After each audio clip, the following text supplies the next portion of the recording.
Hello, you lovely, lovely people. I hope you and your lovely faces are having a great Friday.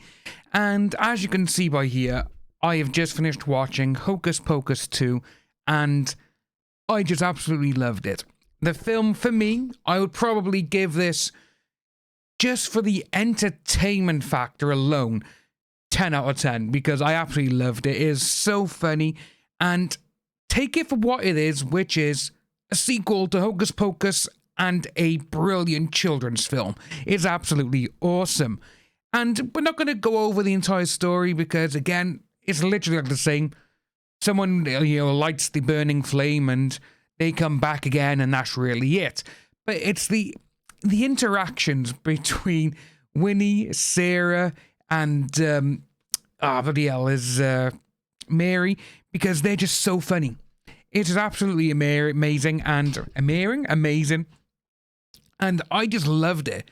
Bette Midler, Sarah Jessica Parker, and Kathy Najimy, they are all on top form still to this day. These are the roles they were born to play, and it's absolutely amazing. Obviously, one of the key standouts for me, though, was Doug Jones, who plays Billy. Again, when you see what's been going on in this film, it's just so much fun.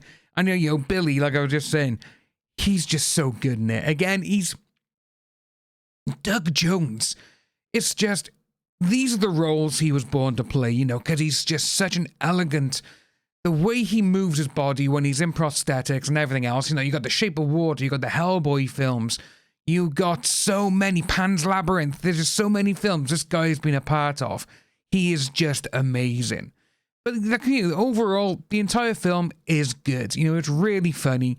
And to kick the movie off, you do start out in 1653 in Salem, where we see the young Sanderson sisters, where Winnie has been propositioned by the Reverend to marry one of these boys of the town. And she's like, no.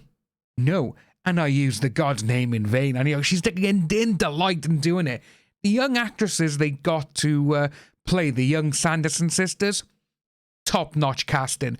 They are so good in the roles. And they all got the ticks that Sarah Jessica Parker and Nina and all the other ones have got. It's just so good. But I got by here the three children who played them. So you do have Taylor Henderson, who played Winnie. You got Nina Kitchen as young Mary, and young Juju Journey Brenner as young Sarah. And they were just awesome. It was just so good. But obviously, because Winnie says no to marrying this boy, where she says, "Oh, me and Billy, we're soulmates," and I was in a cemetery where we shared a kiss, and he's like, nothing else happened. We had one kiss, but obviously everyone takes it for what it was. But going forward, they go into the woods because the town tried to separate the sisters, and when they're in the woods, they do come across Hannah Waddingham, who plays the witch mother. Now, Hannah Waddingham is not known to a lot of people, but in the UK, if you're a fan of the TV series Coupling, which was the British version of Friends from the early 2000s, she was actually in that for 1 or 2 episodes, and she was absolutely amazing. She played Jenny Talbot. And again, if you're a Coupling fan, that name will strike you like, oh my God, her, a stripper? That's what it is.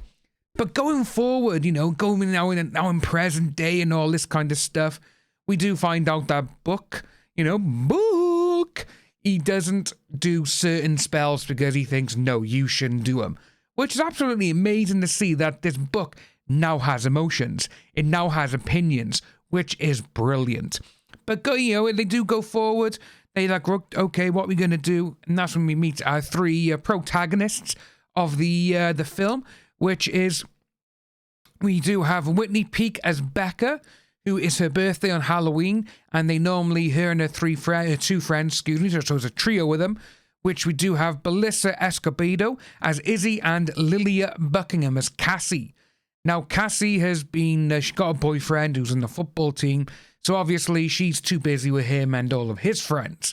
So that's when Becca and Izzy, they're like, we're just going to do what we normally do, which is do a couple of, witch spells, and we're going to watch scary movies. That's what we do. That's what they do for her birthday. And Cassie was like, oh, right. Cassie's about to talk to him and tell him something, but then she gets dragged away by her boyfriend, and they're in class where she's like, I'm going to do a pop quiz. I know it. I'm going to bring out my little stone for luck, where people are like, oh yeah, you're witches and all this kind of stuff. But moving from that part straight into the Sanderson Sisters' house, which is now turned into a gift shop. And Book is there still. And that's where we meet Gilbert, who they do a little bit of a flashback where Gilbert was he was one of the kids who had all his candy stolen from the first film, and he saw the Sanderson sisters fly over him, and he was there watching them when they disappeared into the night in the very first film. And he's been ever since then trying to bring them back. So he made a black candle and everything else, the black flame candle, I should say. And he makes it and he gives it to Becca because it's her 16th birthday. They are virgins and that's what they needed to light the candle. So obviously they come back. Then the comedy just goes full on. It's almost like every single line is a comedy quip, and I love it.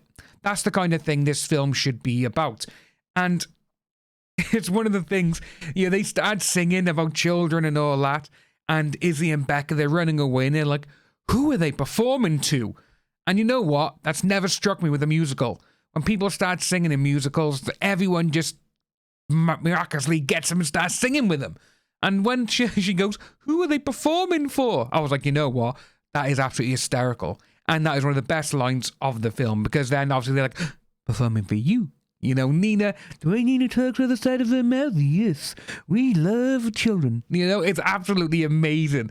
And one of the big things with this is they're like, how old are you two? We're like, we're 40-year-old.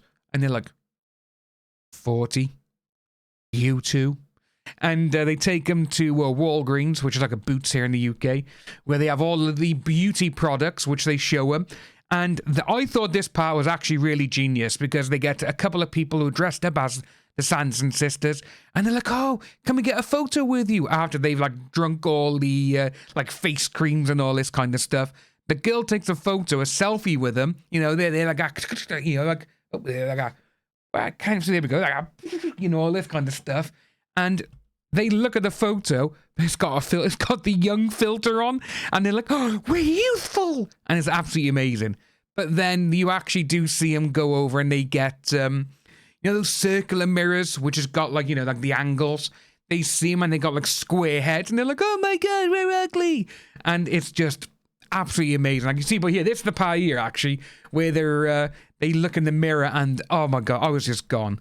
But obviously from there onwards, what they need to do to obviously, same as the first one, we need to do a spell, before sunrise, and we can live here forever. So obviously that's when Billy comes back. They gotta get the blood of their enemy, which is the Reverend, and they just gotta go from there. But it does turn out though that Becky, Izzy, and Cassie are actual witches, and they're there, and it just goes on from there, and it's just so funny.